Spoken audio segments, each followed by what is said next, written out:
What's up, ladies and gentlemen? My name is StarKiller64, and today we're going to have a bit of a discussion about things going on in Warframe. Now, for those of you guys who don't know, and I've probably been living under a rock for the past 6 months, you guys would have seen a video about a new version of Excalibur known as Excalibur Umbra.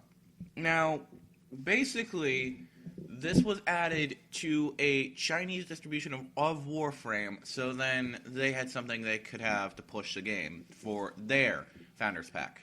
For our Founders Pack, we got Excalibur Prime.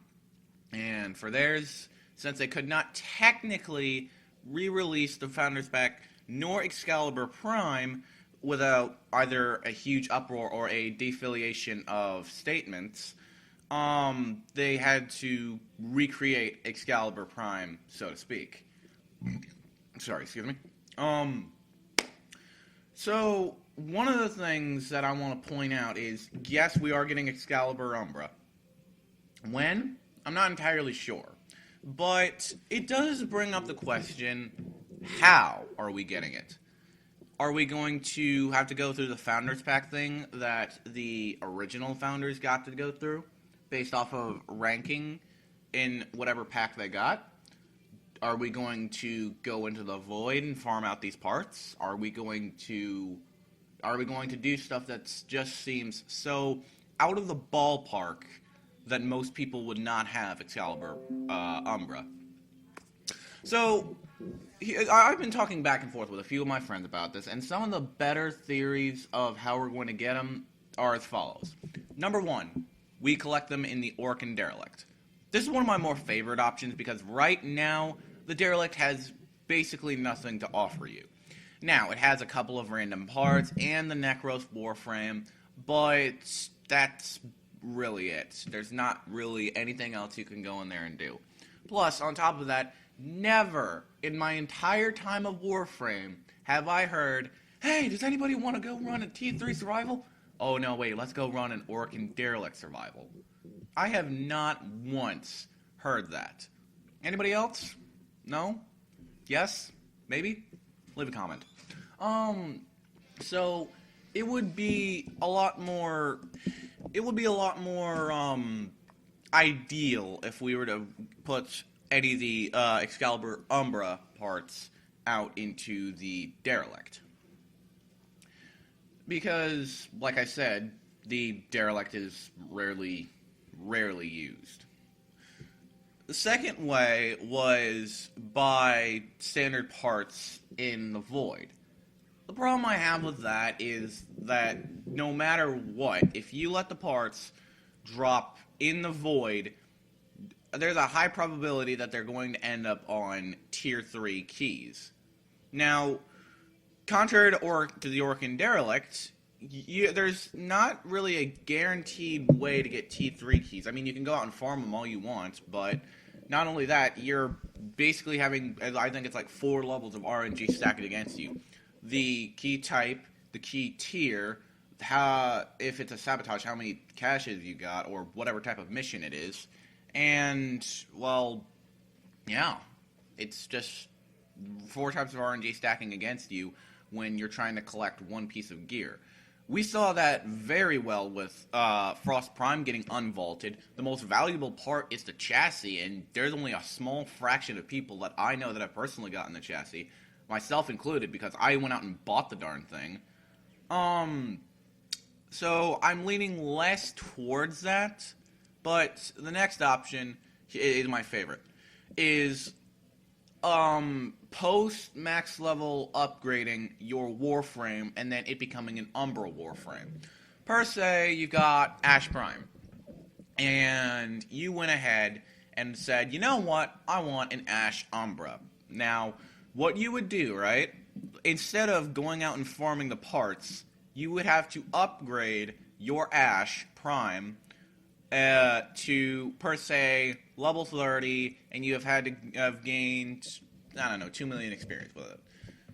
What you would do next is, by whatever means, by a quest or a piece that drops anywhere but the Orkin Tower, you would be able to systematically collect parts or upgrade parts of your existing Warframe to basically turn your Warframe from a Prime into an Umbra Warframe. That's the second idea that's less favorable, but in all honesty, it's better than nothing. Now, the fourth option is introducing a key type called Tower Number Assassinate.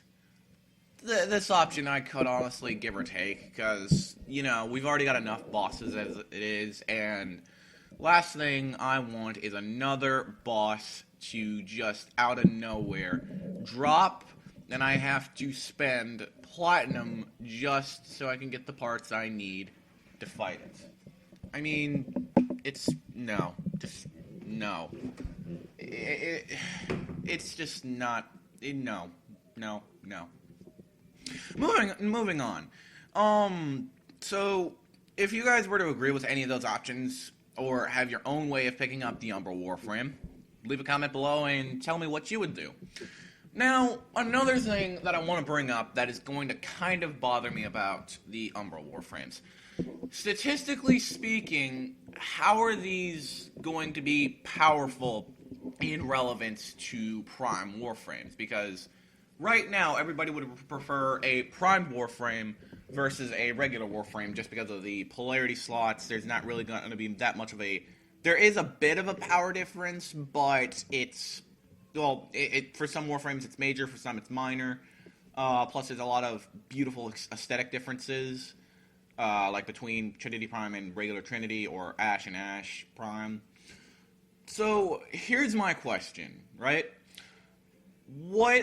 How powerful or how different are these going to be in comparison to Prime Warframes? Because, in all honesty, I personally feel it would be a stupid move to create a Warframe that is on par or subpar with the primed Warframes instead of making them, you know, a little more enticing to collect. Something that's going to say, hey, don't get a primed Warframe, get an Umbra Warframe. This has a lot more than what the Prime can do.